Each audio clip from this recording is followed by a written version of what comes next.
UI ಟೀಸರ್ನ ನೋಡ್ಕೊಂಡ್ಬಂದು first ಲುಕ್ನ ನೋಡ್ಕೊಂಡ್ಬಂದು ಯಾವ ಥರ ಇದೆ ಅಂದರೆ ಇಡೀ ವರ್ಲ್ಡ್ ವೈಡೇ ತಲೆಗೆ ಹುಳನ ಕೆಡ್ಸ್ಕೊಂಡಿದ್ರು ಫಸ್ಟ್ ಟೀಸರ್ ಮೇಲೆ.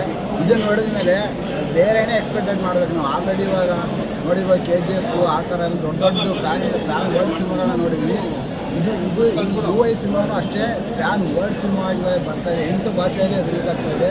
ತುಂಬ ಎಕ್ಸೈಟ್ಮೆಂಟ್ ಇದೆ ಇವಾಗ UI ಒಂದು ನಮ್ಮ ಉಪ್ಪಿ ಸರ್ ಅಂದರೆ ಏನಂತ ಹೇಳಿದ್ರು ಅಂದರೆ Uppi sir first Urvashi theatre ತಲೆ ಎತ್ಕೊಂಡು ನೋಡಬೇಕು ಅಂತ ಅಂದಿದ್ರು. ಊರ್ವಶಿ ಥಿಯೇಟ್ರನ್ನು ನಾವು ಹೋಗಿ ತಲೆ ಎತ್ಕೊಂಡು ನೋಡ್ರೆ ಕಣ್ಣಲ್ಲಿ ನೋಡಿದ್ವಿ, ಕಿವಿಲಿ ಕೇಳಿದ್ವಿ. ಕಣ್ಣಲ್ಲಿ ಏನು ಕಾಣಿಸ್ಲಿಲ್ಲ, ಕಿವಿಲಿ ನೀಟಾಗಿ ಕೇಳಿದ್ವಿ. ಬಟ್ ಇಲ್ಲಿ UI ಅಂತ ಒಂದು ಬಾಹುಬಲಿ ಮತ್ತು KGF ಗ್ರಾಫಿಕ್ಸ್ನ ಒಂದು ಮೇಕಿಂಗ್ನ ಬೀಟ್ ಮಾಡೋದಂತಲೇ UI ಅಂತ ಆ ರೇಂಜಿಗೆ ನಮ್ಮ ಒಂದು ಕರ್ನಾಟಕದಲ್ಲಿ UI ಒಂಥರ ಒಂದು ಹೊಸ ದಾಖಲೆ ಅಂತಲೇ ಹೇಳ್ಬೋದು.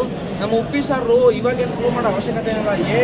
ಎ ಪಿಕ್ಚರ್ಲಿ ಉಪ್ಪಿ 2 ಪಿಕ್ಚರ್ ಹೆಸರುಗಳಲ್ಲೇ ನೋಡಿ ಯಾವ ಥರ ತಲೆಗುಳ ಬಿಟ್ಕೊಂಡು ನಮಗೆ ಹೆಸರಲ್ಲೇ ಇದೆ ರಿಯಲ್ ಸ್ಟಾರ್ ಅಂತ. ಯಾವುದೇ ಸಿನಿಮಾ ಅಂದರೂ ಅದು ರಿಯಲ್ ಆಗೇ ಪ್ರತಿಯೊಂದು ಸಿನಿಮಾನು ರಿಯಲ್ ಸ್ಟಾರ್ ರಿಯಲ್ ಆಗೇ. ಈಗ ಉಪ್ಪಿ ಸರ್ ನಿಜವಾದ ಇನ್ಸ್ಪಿರೇಷನ್ ನಮ್ಮ ಹುಡುಗರಿಗೆ. ಲವ್ ಮಾಡಬೇಡಿ ಅಂತವ್ರು ಅವರೇ, ಬಟ್ ಮಾಡಿದವರು ಅವರೇ, ಮದುವೆ ಆದವರು ಅವರೇ. ನಮಗೆಲ್ಲ ಲವ್ ಮಾಡಿ ಅಂತ ಜಾಬಲ್ಲಿ ದುಡ್ಡು ಮಾಡಾದ್ಮೇಲೆ ಅವ್ರು ಲವ್ ಮಾಡಿ ಅಂತ ಹೇಳಿದ್ರು. ಬಟ್ ನಾವೀಗ ಇನ್ನೂ ಏನೂ ಮಾಡಿಲ್ಲ. ಆ ಉಪ್ಪಿ ಸರ್ ಸಿನಿಮಾ ನೋಡಿ ಎಲ್ಲರೂ ಒಂದೊಂದು ಇನ್ಸ್ಪಿರೇಷನ್ ಅಂತಲೇ ಹೇಳ್ಬೋದು.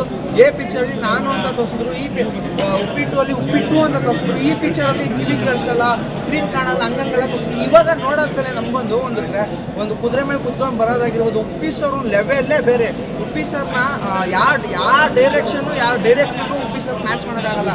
ಯಾಕಂದರೆ ಒಂದು ಉಪ್ಪಿ ಸರ್ ಒಂದು ಸಿನಿಮಾ ಇವಾಗ ಅವರೇ ಡೈರೆಕ್ಷನ್ ತೆಗಿತಾ ಇದ್ದಾರೆ ಅಂದರೆ ಅವರು ಡೈರೆಕ್ಷನ್ ತೆಗಿತಾರೆ ಅಂದರೆ ಒಂದು ಸಿನಿಮಾ ಮೇಕಿಂಗ್ ಲೆವೆಲ್ ಆಗಿರುತ್ತೆ. ಸಿನಿಮಾದಲ್ಲೂ ಬೇಕಾದ್ರೆ ನಾವು ನಿಜ ಹೇಳ್ತೀವಿ, ಉಪ್ಪಿ ಸರ್ ಫ್ಯಾನೇ ನಾವೇನು ಹಿಂದೆ ಮುಂದೆ ಆಡಲ್ಲ. ಉಪ್ಪಿ ಸರ್ ಸಿನಿಮಾ ಒಂದು ಸಲ ನೋಡ್ರೆ ದೇವರಾಣಿಗೂ ಯಾರಿಗೂ ಗೊತ್ತಾಗಲ್ಲ. ಒಂದು 3-4 ಸಲ ಉಪ್ಪಿ ಸರ್ ಫಿಲಮ್ ನೋಡಿ ಅರ್ಥ ಮಾಡ್ಕೋಬೇಕು. ಆ ಥರ ಒಂದು ಚಿತ್ರ ಇವಾಗಲೂ ತಂದಿದ್ದಾರೆ. ಈ ಮೇಕಿಂಗ್ 2024 ನನ್ನ ಪ್ರಕಾರ ರಿಲೀಸ್ ಆಗ್ಬೋದು. ಟೀಸರ್ ಆಗಿರ್ಬೋದು, ಲಾಂಚ್ ಆಗಿರ್ಬೋದು. ನಮ್ಮ ಶಿವಣ್ಣ ಅವರೆಲ್ಲ ಬಂದು ತುಂಬಾ ಚೆನ್ನಾಗಿ ಮಾಡ್ಕೊಂಡು ಕೊಟ್ಟರು. ಉಪ್ಪಿ ಸರ್ಗೆ ಒಂದು ಹ್ಯಾಟ್ಸ್ ಆಫ್ ಅಂತ ಹೇಳ್ಬೋದು. ಕನ್ನಡದಲ್ಲಿ ಅವರೊಂದು ಕಲೆ